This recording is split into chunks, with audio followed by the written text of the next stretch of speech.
तो Sunday Sunday holiday and fun day. आज तो संडे है आप सभी का। आप लोग सोच रहे होंगे कि आज की क्लासेस नहीं आएंगी, लेकिन क्लासेस तो खैर आप लोगों की रिवीजन फॉर्मेट में हम लोगों ने स्टार्ट करी थी। जैसे कल आप लोगों ने क्लासेस को देखा था और हफ्ते में हम लोगों ने जो एक नई शुरुआत की है जो कि आपको शाम के 6 बजे मिल जाती है वन लाइनर रिवीजन के फॉर्मेट में। तो बस अपने दिमाग को एक बार रिमाइंड करने के लिए, रिफ्रेश करने के लिए इस क्लासेस को आप लोग जरूर देखें और अपने दोस्तों में शेयर करें। तो वन लाइनर फॉर्मेट में इस हफ्ते हम लोगों ने क्या क्या चीज़ें पढ़ी, उन सारी चीज़ों को एक एक करके हम लोग देखना स्टार्ट कर देते हैं और तैयार हो जाइए अपने दिमाग को पुरानी यादें याद दिलाने के लिए। द्रौपदी मुर्मू जी ने टीबी यानी कि क्षय रोग, ट्यूबरकुलोसिस आपको पता होगा, मुक्त बनाने के लिए प्रधानमंत्री टीबी मुक्त भारत अभियान हाल ही में लॉन्च किया। भारत और जापान के द्वारा हाल ही में 2+2 वार्ता की गई। ध्यान रख रहेंगे 2+2 वार्ता जो कि क्वाड कंट्रीज के बीच में होती है। क्वाड कंट्रीज का मतलब कौन सा आपका USA, Japan, Australia and India. और इसके अलावा एक कंट्री है जो क्वाड मेंबर न होते हुए भी 2+2 वार्ता करती है इंडिया के साथ, जिस कंट्री का नाम है रशिया। और इसी के साथ आप याद रखते रहेंगे 2+2 वार्ता का मतलब क्या होता है। भारत के रक्षा मंत्री और विदेश मंत्री अनदर देश के जो भी रक्षा मंत्री विदेश मंत्री होते हैं उनसे मुलाकात करते हैं।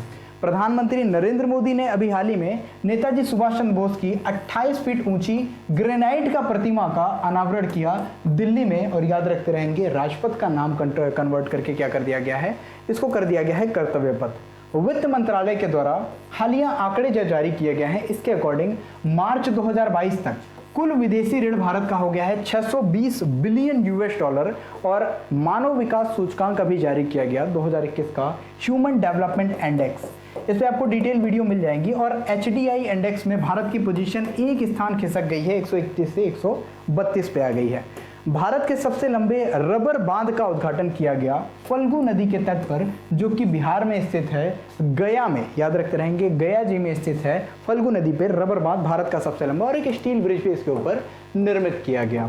जनमत संग्रह के द्वारा जो इनका ओल्ड कॉन्स्टिट्यूशन था उसको बदलने के प्रस्ताव को खारिज कर दिया गया चिली जैसे देश के द्वारा। यानी डेमोक्रेसी का बहुत ही बेहतरीन उदाहरण आप देखेंगे Netflix documentary our great national park. इसमें आवाज देने के लिए ex president of United States of America, इनको एमी अवार्ड से सम्मानित किया गया, बराक ओबामा। याद रखते रहेंगे।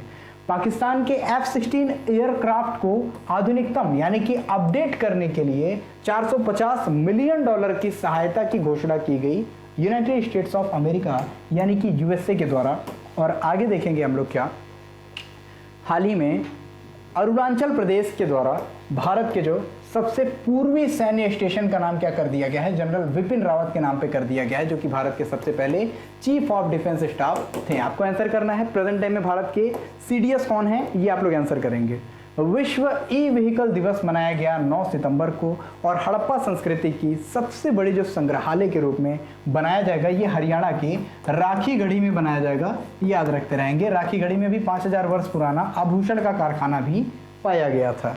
नेक्स्ट आप देखेंगे छाता नाम की वर्षा जल संचयन की योजना, ये ओडिशा की गवर्नमेंट के द्वारा स्टार्ट की गई। और देश का पहला राष्ट्रीय इलेक्ट्रिक फ्रेट प्लेटफॉर्म ये कौन सा है आपका, ई-फास्ट इंडिया, इसको स्टार्ट किया गया नीति आयोग के द्वारा, national institution for transforming India के द्वारा। छत्तीसगढ़ राज्य में 2 नए जिलों के उद्घाटन के बाद राज्य में टोटल जिलों की संख्या हो गई है 33। इसके डिटेल वीडियो चाहिए तो मैं फिर से बोलूंगा, आप लोग वीडियोस को देखते रहें, जो डिटेल वीडियो मैं हफ्ते भर आपके लिए डेली करंट अफेयर्स में लेकर के आता हूं। कार्लोस अल्कराज का नाम याद रखते रहेंगे। US ओपन पुरुष एकल यानी कि मेन सिंगल में हाल ही में जो खिताब इन्होंने जीता वो कौन है, कार्लोस अल्कराज, याद रखेंगे। और इगा स्वीटेक जो महिला सिंगल में जिन्होंने जीता इनका नाम इगा स्वीटेक है, याद रखें। थल सेना, भारतीय थल सेना और भारतीय वायुसेना के द्वारा संयुक्त रूप से गगन स्ट्राइक अभ्यास स्टार्ट किया गया पंजाब और चंडीगढ़ के बॉर्डर के पास में, नॉर्मली अंबाला के पास में, याद रखते रहेंगे। और अभी सिक्किम के द्वारा पहली बार रणजी ट्रॉफी की मेजबानी की जाएगी, ये भी आप याद रखें। और सारे स्लाइड्स में आप देखेंगे कि राष्ट्रीय हिंदी दिवस मनाया जाता है 14 सितंबर को। अंतर्राष्ट्रीय हिंदी दिवस अगर आपसे पूछे तो याद रखें 10 जनवरी को मनाया जाता है। भारत के द्वारा अध्यक्षता के दौरान एक पड़ोसी देश है हमारा बांग्लादेश, इसको G20 की बैठक में भाग लेने के लिए इनवाइट किया गया। बहुत ज़्यादा चर्चा इसमें मची हुई, न्यूज़पेपर में भी देखते रहेंगे। द फ्रेजर इंस्टीट्यूट के द्वारा विश्व आर्थिक स्वतंत्रता सूचकांक 2022 जारी किया गया। भारत की पोजीशन इसमें 89 रही। और भारत का एक युद्धपोत है प्रोजेक्ट 17A के तहत इसको डेवलप किया गया। तीसरे युद्धपोत के रूप में, जिसका नाम है तारागिरी। फर्स्ट एंड सेकंड कौन है अगर देखना है तो हमारी वीडियोस को आप लोग जरूर फॉलो करें।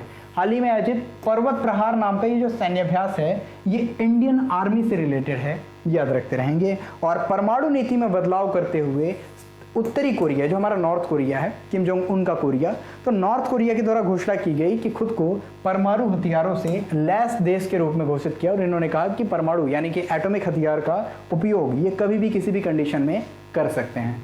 अहमदाबाद में 2 दिवसीय केंद्र राज्य विज्ञान सम्मेलन का उद्घाटन किया गया और शंघाई कॉरपोरेशन ऑर्गेनाइजेशन के शीर्ष नेताओं का 2022 का जो वार्षिक शिखर सम्मेलन है इसको उज्बेकिस्तान के समरकंद में आयोजित किया गया है। हाल ही में जोआओ लोरेंको ये अंगोला के नए राष्ट्रपति बने हैं। अंगोला वही जिसके बारे में मैंने अभी आपको बताया, कौन सा कहाँ पे ये पड़ता है, ये नामीबिया के पास में पड़ता है, बोत्सवाना के पास में पड़ता है। तो ये सब आप लोगों ने बाउंड्री शेयरिंग से याद किए थे क्वेश्चंस को। ओके, वोल्कर टर्क का नाम याद रखते रहें। यूनाइटेड नेशंस के मानवाधिकार आयोग के नए प्रमुख के रूप में इन्हें चुना गया है।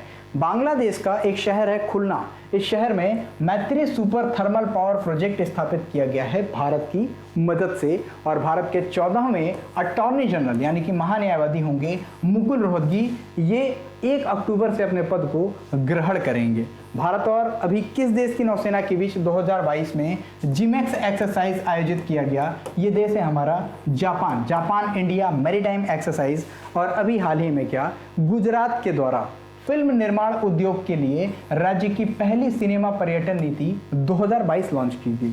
याद रखेंगे एएन शमशीर ये राज्य विधानसभा केरल के हाल ही में सभापति बनाए गए। नॉर्मली आप याद रखेंगे स्पीकर इन्हें बोला जाता है, विधानसभा अध्यक्ष बोला जाता है, तो ये आप याद रखेंगे। नेक्स्ट आप देखें क्या, न्यूयॉर्क जो कि यूएसए का एक प्रोविंस है, यूएसए की एक राज्य के रूप में जाना जाता है। यहाँ पे पोलियो वायरस फैलने के कारण इमरजेंसी लगा दी गई, इमरजेंसी की घोषणा कर दी गई। और छत्तीसगढ़ राज्य सरकार के द्वारा मुख्यमंत्री गोवंश मोबाइल चिकित्सा योजना हाल ही में लॉन्च की गई। आंध्र प्रदेश की बात करें तो औद्योगिक निवेश आकर्षित करने वाले राज्यों की सूची में फर्स्ट नंबर पे हमारा आंध्र प्रदेश रहा। और देखेंगे हम लोग अपने स्लाइड्स में क्या, किस देश के द्वारा ककाडू 2022 नौसैनिक अभ्यास प्रारंभ किया गया? ये देश हमारा ऑस्ट्रेलिया है, याद रखेंगे। और नेशनल इंजीनियर्स डे मनाया जाता है 15 सितंबर को। पुदुमाई पेन यानी आधुनिक महिला योजना ये संबंधित है तमिलनाडु से। और यहीं आपसे एक क्वेश्चन पूछूंगा, ये जो 15 सितंबर मनाया जाता है हमारा कौन सा, ये इंजीनियर्स डे किसकी जयंती मनाई जाती है? कमेंट करेंगे। भारत के 76वें ग्रैंड मास्टर बन गए हैं प्रणव आनंद, पहले कौन थे ये भी कमेंट करेंगे आप लोग। संस्कृति हेतु कौन सा, संस्कृति हेतु शीर्ष गंतव्य राज्य के रूप में सम्मानित किया गया है वेस्ट बंगाल यानी पश्चिम बंगाल को। और रिलायंस इंडस्ट्रीज के द्वारा दुनिया का सबसे बड़ा ये जो कार्बन फाइबर प्लांट है ये गुजरात में लगाया गया है, याद रखें। नेक्स्ट आप देखें, डायमंड लीग 2022 का खिताब हाल ही में जीता है नीरज चोपड़ा ने। ये पहली बार पहले ऐसे भारतीय बने हैं एथलीट के रूप में। और आगे देखेंगे आप लोग, खाद्य सुरक्षा एटलस जारी करने वाला तीसरा राज्य बन गया हमारा झारखंड। पहला बिहार था, दूसरा ओडिशा था, तीसरा हमारा झारखंड हो गया है। रोजर फेडरर स्विट्जरलैंड से बिलोंग करते हैं, इन्होंने हाल ही में संन्यास की घोषणा की। इन्होंने टेनिस से संन्यास लिया है, याद रखेंगे टेनिस के एक दिग्गज खिलाड़ी के रूप में जाने जाते हैं।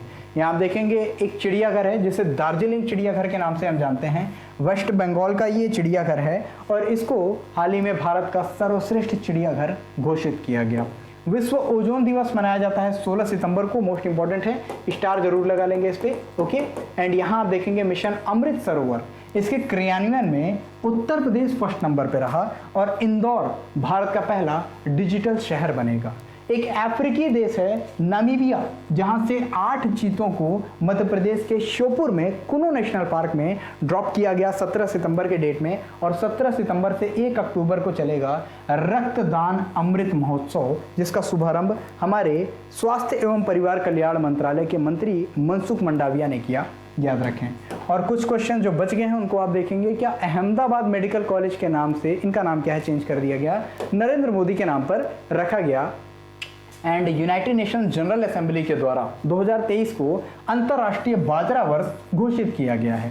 यही याद रखेंगे, यूक्रेन जो भारत के द्वारा अभी आवश्यक दवाओं और उपकरणों की मानवीय खेप जो भेजी गई, 12वीं खेप, ये जो सहायता एक तरीके से भेजी गई, किसको भेजी गई, यूक्रेन को भेजी गई थी, ये आप याद रखते रहें। इतने सारे क्वेश्चंस को हम लोगों ने सैटरडे तक डील किया था, यानी मंडे से लेकर के शनिवार तक। जितने क्वेश्चन थे उन सारी चीज़ों को वन लाइनर फॉर्मेट में मैंने बता दिया है। डिटेल जानना हो स्पीड बढ़ा करके सारी वीडियोस को देख डालिए, और अगर शॉर्ट में एक बार रिवाइज करना था, आपने अपने नोट्स को प्रिपेयर किया था क्लास को देखते समय ही, तो आपके लिए बहुत बहुत शुभकामनाएं, आपकी तैयारी बिल्कुल सही जा रही है। आज के लिए इतना ही।